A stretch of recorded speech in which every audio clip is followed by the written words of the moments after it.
50 വർഷമാണ് മുല്ലപ്പെരിയാർ ഡാം നിർമ്മിച്ചവർ ആ ഡാമിന് നൽകിയിരിക്കുന്ന കാലാവധി. എന്നാൽ ഇന്ന് ആ ഡാമിന് 127 വർഷം പഴക്കമുണ്ട്.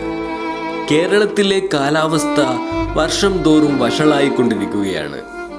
ചുരുങ്ങിയ സമയത്തിനുള്ളിൽ കൂടുതൽ പെയ്യുന്ന മഴ ഡാമിലെ ജലനിരപ്പ് ഉയരുന്നതിന് വളരെ പെട്ടെന്നുള്ള ഒരു മാറ്റത്തിന് കാരണമാകുന്നു. ഇത് ഒരു മിന്നൽ പ്രളയത്തിലേക്കോ അല്ലെങ്കിൽ ഡാമിൻ്റെ സുരക്ഷയെ തന്നെ ബാധിക്കാവുന്ന രീതിയിലേക്കോ മാറുകയാണ്. ഈ ഒരു സാഹചര്യത്തിലാണ് തമിഴ്നാട് ഡാമിൻ്റെ അറ്റകുറ്റപ്പണിക്കോ മറ്റൊരു പുതിയ ഡാം നിർമ്മിക്കുന്നതിനോ കേരളത്തിന് അനുവാദം നൽകരുത് എന്ന് പറഞ്ഞ് ഹൈക്കോടതിയെ സമീപിച്ചിരിക്കുന്നത്. ബ്രിട്ടീഷുകാരുടെ കാലത്ത് ചെയ്ത ഒരു കോൺട്രാക്റ്റിൻ്റെ അടിസ്ഥാനത്തിലാണ് തമിഴ്നാട് ഈ വാദങ്ങളെല്ലാം ഉന്നയിക്കുന്നത്. കേരളത്തിലൂടെ ഒഴുകുന്ന ഒരു നദി, അതിൽ അണ കെട്ടി തമിഴ്നാടിന് വെള്ളം കൊടുക്കാമെന്ന് ബ്രിട്ടീഷുകാർ അവരുടെ കാലത്ത് ഒരു കോൺട്രാക്റ്റ് ഒപ്പിട്ടിരുന്നു.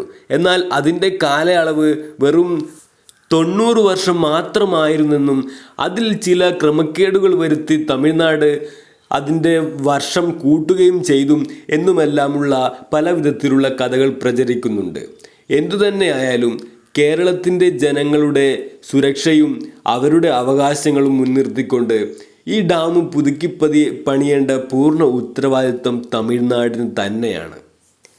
തമിഴ്നാടിൻ്റെ ഈ ഒരു വാദത്തെ എതിർത്തുകൊണ്ട് പുതിയൊരു ഡാം പണിയാൻ തന്നെയാണ് കേരളത്തിൻ്റെ തീരുമാനം. പക്ഷേ അത് കോടതി അലക്ഷ്യത്തിൽ വരികയും അത് ഒരുപക്ഷെ മറ്റെന്തെങ്കിലും രീതിയിൽ കേരളത്തെ ബാധിക്കാൻ സാധ്യതയുണ്ട്.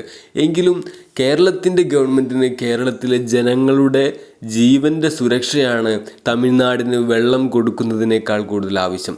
അത് ചെയ്യേണ്ട സമയം ഇപ്പോഴാണ്. അല്ലാതെ ഒരു വലിയ ദുരന്തം സംഭവിച്ചതിന് ശേഷം കേരളത്തിൻ്റെ പകുതിയോളം വരുന്ന ഭൂവിഭാഗവും ജനങ്ങളും കടലിലേക്ക് ചെന്ന് പതിച്ചതിന് ശേഷം അത്ര വലിയ ദുരന്തങ്ങളൊക്കെ കണ്ടുകൊണ്ടിരുന്നിട്ട് നമ്മൾ കാര്യമില്ല.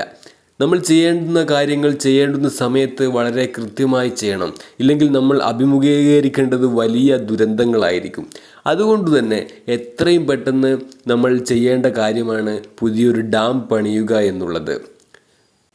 1924 കേരളം ഒരു വലിയ ദുരന്തത്തെ നേരിട്ടിരുന്നു.